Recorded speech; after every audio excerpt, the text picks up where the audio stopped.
Halo teman-teman, perkenalkan nama saya Rizky Rindu Kinanti dengan nomor induk mahasiswa D11 2021 03320, Program Studi Kesehatan Masyarakat Fakultas Kesehatan Universitas Dian Nuswantoro Semarang.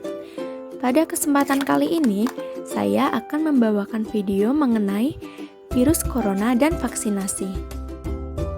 Apa sih yang dimaksud dengan virus corona? Virus corona atau Severe Acute Respiratory Syndrome Coronavirus adalah virus yang menyerang sistem pernafasan. Penyakit akibat infeksi virus ini disebut dengan COVID-19. Saat terkena COVID-19, tentu saja ada gejala yang dialami oleh seseorang. Gejala COVID-19 dari yang umum hingga yang paling parah adalah demam, batuk kering, kelelahan, hilangnya indera penciuman, sesak nafas, dan naiknya suhu tubuh di atas 38 derajat Celcius. Saat seseorang merasakan gejala COVID-19, nah apa sih yang harusnya dilakukan? Jika terdapat gejala COVID, maka hubungi penyedia layanan kesehatan COVID-19 untuk mendapatkan petunjuk mengenai COVID dan tinggal di rumah selama 14 hari atau karantina mandiri. Saat ini, pemerintah sudah menjalankan program vaksinasi kepada seluruh masyarakat di atas usia 12 tahun. Tujuan dari vaksinasi COVID-19 adalah untuk menciptakan kekebalan kelompok atau herd immunity agar masyarakat menjadi lebih produktif dalam menjalankan aktivitas kesehariannya. Sebelum melakukan vaksin, tentu saja kita harus cari tahu dulu tentang manfaatnya. Manfaat dari melakukan vaksinasi COVID-19 diantaranya adalah mempertebal imun tubuh, mencegah seseorang mengalami gejala COVID-19 yang berkepanjangan, dan ikut serta menghentikan penyebaran COVID-19. Tidak sedikit orang mengalami efek samping dari vaksin. Hal ini dinamakan dengan kejadian ikutan pasca imunisasi.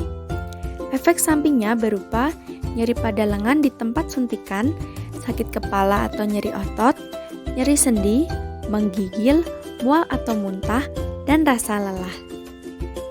Namun, jika di antara kalian ada yang merasakan efek samping tersebut, tidak perlu khawatir.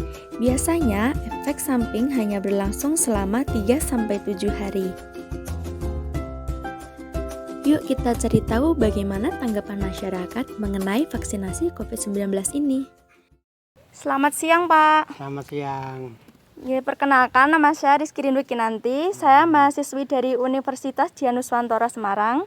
Di sini saya akan membacakan beberapa pertanyaan untuk Bapak mengenai vaksinasi COVID-19. Bagaimana tanggapan Bapak mengenai vaksinasi COVID-19 ini, Pak? Sangat setuju, sangat mendukung karena itu adalah untuk suatu pencegahan terhadap diri sendiri, untuk kesehatan diri sendiri. Supaya tahan kalau ada apa, terutama dengan adanya COVID-19. Baik. Kemudian apa harapan Bapak tentang COVID-19 ini? Ya, mudah-mudahan segera berakhir sehingga kehidupan kita menjadi normal kembali. Baik. Selamat malam, Pak. Malam, Dek. Jadi begini, saya mau minta waktunya sebentar. Saya ingin memberikan beberapa pertanyaan mengenai vaksinasi. Yang pertama, apa manfaat dari vaksinasi menurut Bapak sendiri? Untuk vaksinasi sendiri manfaatnya banyak sekali. Untuk yang pertama, untuk badan kita sendiri ya, semakin sehat, kuat. Mungkin wabah-wabah penyakit nggak bisa menular kepada kita. Pada umumnya mencegah penyebaran semua penyakit, gitu. Baik, untuk pertanyaan kedua, apa harapan Bapak untuk COVID yang udah ada di Indonesia ini selama hampir 2 tahun? Harapan Bapak dan semua rakyat Indonesia, harapannya untuk corona semoga cepat musnah atau hilang dan semua rakyat bisa menikmati kesehatan.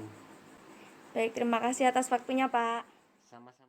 Untuk kegiatan masyarakat sendiri, setelah adanya vaksinasi, sebenarnya tidak ada perbedaan yang signifikan dengan kegiatan sebelum vaksin, karena sudah banyak orang yang patuh menggunakan masker saat keluar rumah. Hanya saja, saat orang-orang sudah mendapatkan vaksin, mereka sudah lebih berani untuk bepergian, apalagi bepergian keluar daerah. Contohnya di pusat perbelanjaan pasar tradisional. Sebelum adanya vaksinasi, orang-orang enggan ke pasar yang terlihat ramai. Mereka hanya berani berbelanja di sekitar pasar. Setelah vaksin, masyarakat merasa tubuhnya sudah terlindung dari virus. Nah, kesalahan di sini adalah masyarakat berpikir bahwa jika sudah vaksin maka tidak dapat tertular oleh COVID. Jadi, setelah vaksin, tidak jarang masyarakat banyak yang berani tidak menggunakan masker, padahal mereka berbaur dengan banyak orang. Jadi teman-teman, pesan yang dapat saya sampaikan adalah meskipun kita sudah mendapatkan vaksinasi, tentu jangan sampai lupa untuk menggunakan masker dan menjalankan protokol kesehatan yang lainnya, yaitu dengan menjalankan protokol kesehatan 5M. Pertama, mencuci tangan menggunakan sabun dan air mengalir, serta saat berpergian selalu membawa hand sanitizer. Kedua, menggunakan masker. Jangan lupa untuk selalu membawa masker cadangan jika berpergian keluar rumah. Ketiga, menjaga jarak setidaknya sejauh 1 meter. Keempat, menjauhi kerumunan. Kelima, mengurangi mobilitas atau aktivitas di luar rumah. Sebisa mungkin untuk selalu di dalam rumah dan tidak berbaur dengan banyak orang terlebih dahulu. Sekian video dari saya, semoga apa yang saya sampaikan bermanfaat bagi kita semua. Terima kasih.